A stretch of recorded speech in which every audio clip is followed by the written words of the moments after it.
Hello again. I'm Chubokowoki, and welcome back to my little thing where I figure out how to do stuff the hard way so you don't have to. I do bookbinding, and I have been trying to figure out how to do it right for a very long time.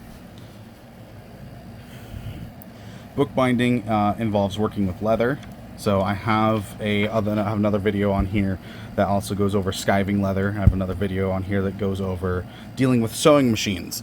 Sewing machines can work with leather, so that's why it's there. But that's not what we're talking about today. What we're talking about today is something that I believe keeps getting glossed over whenever I'm looking up tutorials or watching someone else make a book. I've not finding what I need from them, and it's how to get your book to open properly. If you are like me, this is like my maybe my fourth or fifth book that I've ever made. This here is my latest one. I believe it's number 11, 10 or 11, maybe 12. I don't know. Not really keeping track. But I wanted to say something that I have yet to find a solid, hey, pay attention to this moment with. And that is making sure that your book can open. So, with this book, my latest one, you see one side opens pretty nicely. It hinges very well. The hinge is well made. On this side, though, the hinge is very, very stiff. Very stiff. And a lot of people, and from what I understand in the bookbinding community, people will tell you, oh, it's just stiff because the leather hasn't yet relaxed or anything like that.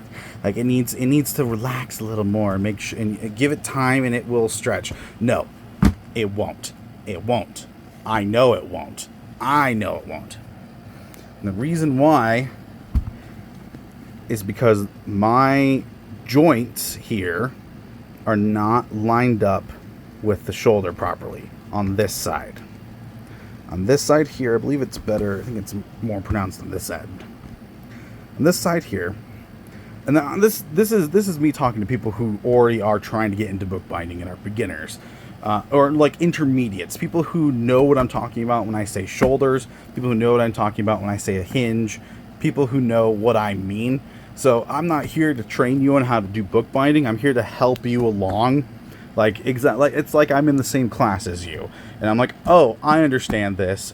Let me see if I can help people who are also having trouble with this subject. And one of my biggest problems was making sure that that the joints of the hinge align with the shoulders of the book. That is one of the most important things about bookbinding and making your book nice. Because see, on this end here, like over here, this is the side that opens nice. And you can see it opens really good, really nice. And it's because it's that hinge, that joint is right on the shoulder of the book block. I believe it's called the book block. The block is where all the paper is. But that hinge is really nice and clean. It's exactly where it needs to be. And this side doesn't open very well because it's just a little bit too far back, because it's hinging at a different spot from the crease. You can tell because there's starting to become a new crease sitting on top of where my original crease is. It is just a couple millimeters off, like a millimeter or two off of position, and that alone is enough to cause this book to become a paperweight, literally made of paper. I consider this book a paperweight.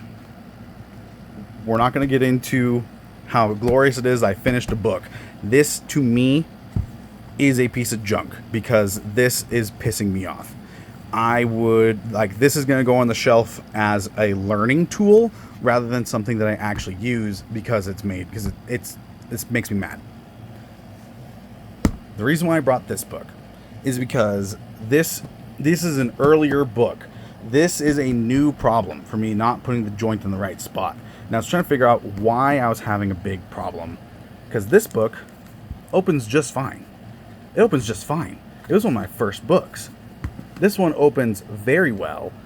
Even though it does stress out the spine a little bit, it opens much better than that one does. And what I did was I cut right there. Let's see if I can zoom in. That cut. I cut the joint right at the hinge so that it's not gripping, so that it's not attached to the spine anymore, and because of that it's not pulling on or stretching all the leather across the spine. So this is a lot more relaxed and a lot more open.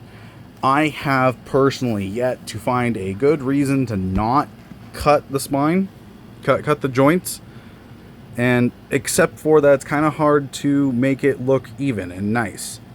I am still trying to figure out how to get these hinges where they need to be and get the book to open properly on the first try every time.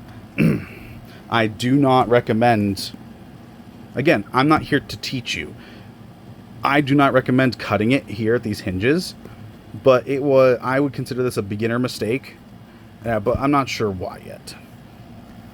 Regardless, the two methods that I have seen to make sure that your hinges are in the right spot is I think I remember one of the videos I watched, the book board was spaced like a little bit away from the spine. That gave the book board enough space to lift up completely away from the book without having to hinge on the spine. The other method I saw was the one I used here, which is where I indented and I made a score along the line here to indent it, and it's supposed to line up with the hinges, with the shoulders. But again, I messed this up by placing it ever so slightly out of place. My biggest recommendation for fitting leather onto the book, onto the case, and onto the rest of the book block is to use a water-based paste. Use the wheat paste that everyone uses, and you're like, what the hell is wheat paste? Like, can I just get that from my kitchen? Get wheat paste or water-based paste, because this is what I use. I use PVA. This is great for something I want to set in like 2 minutes. It is not great for if I mess up where I place the leather, that PVA is going to weld it into spot immediately. This is what we have. Pure wheat starch. Not an ad. But this is the only brand that I saw that has pure wheat starch. If you find another one, it's fine. I don't care. It's pure wheat starch. If you buy it, I'm not sure if you can buy it at a grocery store, but if you find wheat starch at a grocery store, you can make glue out of it. Not cornstarch. We're not teaching about glue today, though. This takes a very long time to dry, and is very handy for when you set your cover and you put it in the wrong spot. I recommend using this when setting your leather, so that you can scoot it around and get it to where it needs to be, so that your joints are where the shoulders are. Okay, cool. Again, I want to stress the importance of making sure that the shoulders open. I don't think enough bookbinders stress that importance, and I wanted to doubly make sure that we all are on the same page, that making sure your book opens is one of the most important factors when it comes to building your book in the late stages. Okay, cool. Bye.